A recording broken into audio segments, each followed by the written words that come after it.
Timing देखिए, मणिपुर में राष्ट्रपति शासन लगाना है, वो बिल संसद में रात के 2 बजे लाया गया।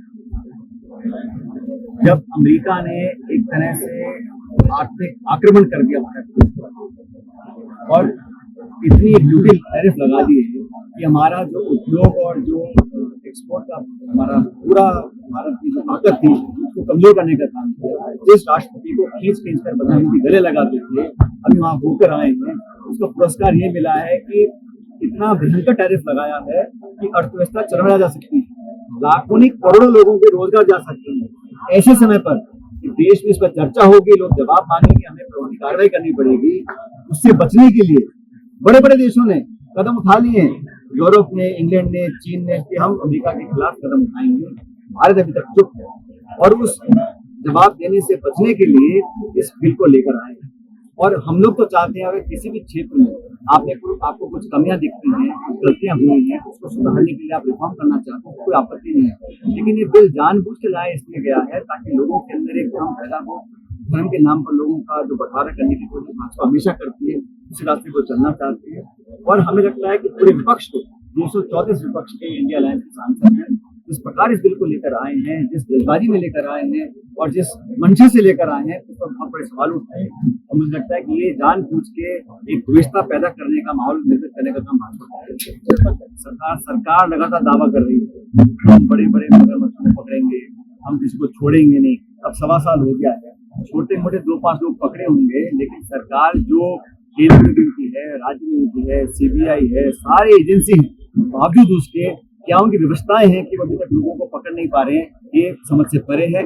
और मुझे लगता है कि इसमें कुछ ना कुछ छुपाने को होगा, नहीं तो सरकार आश्वासन के बाद भी कार्रवाई नहीं कर रही है। ये बहुत बड़ा एक सरकार के ऊपर सवाल उठता है कि आपकी इंटेंशंस क्या है। आप नौजवानों के साथ न्याय करना नहीं चाहते तो हम भी जवाब मांगेंगे, जनता भी जवाब मांगेगी। वो तो पूरे प्रदेश में हाल देख लिया हम लोगों ने। एमएसपी पर पहली बात तो सरकार ना तो बना पाई है कानून के सरकार, और राज्य सरकार को भी जो बोनस घोषित करना था वो भी नहीं कर पाई है। तो यहाँ तो मैंने जैसा अपने उद्बोधन में कहा, सरकार अपने आप ही चल रही है, इस पर नियंत्रण, प्रशासनिक जो कंट्रोल होता है वो सरकार का बिल्कुल नहीं है। अभी सीकर में बड़ा आक्रमण किया पुलिस के ऊपर, अभी भीलवाड़ा में फिर यहाँ लोगों ने अटैक किया है, फैक्ट्री वर्कर्स ने। लेकिन जो अराजकता फैल रही है, जो टकराव हो रहा है, लगातार यहाँ बलात्कार हो रहे हैं, महिलाओं का शोषण हो रहा है, सरकार का जो नियंत्रण होना चाहिए, क्योंकि आपस में टकराव इतना ज्यादा है, खिताब इतना ज्यादा है, सरकार काम नहीं कर पा रही है। और अभी नहीं पता कि सत्ता में, कंट्रोल में कौन है, किसके नियंत्रण से या तो अधिकारी चला रहे हैं या दिल्ली के नेता चला रहे हैं, यहाँ के मंत्री चला रहे हैं, इसको पता ही नहीं पड़ रहा है। ये मुझे लगता है कि उनके मुंह से निकल गई बात, हालांकि उनके को जो एडवाइजर होते बताते कि आपको ऐसा बोलना नहीं चाहिए था, लेकिन हकीकत थी उनके मुंह से निकल गई कि 35 लाख पता नहीं कितने लाख करोड़ 35 लाख करोड़ का उन्होंने एमओयू साइन कर दी है। अब या तो ये जल्दबाजी में किए हैं, दिल्ली के नेता को खुश करने के लिए किए हैं, या लोगों को भ्रमित करने के लिए किए हैं। अब घोषणा कर दी, निवेश आ नहीं रहा, उद्योग लग नहीं रहे, रोजगार मिल नहीं रहे, और कितनी ये राजस्थान की जनता के लिए कितनी शर्मनाक बात है कि सरकार का फोन कोई उद्योगपति उठा नहीं रहे एमओयू करने के बाद। तो सरकार की जो क्रेडिबिलिटी है उस पर सवाल उठ गए। अब भविष्य में कौन यहाँ पे आके भरोसा करेगा सरकार के कमिटमेंट्स के ऊपर।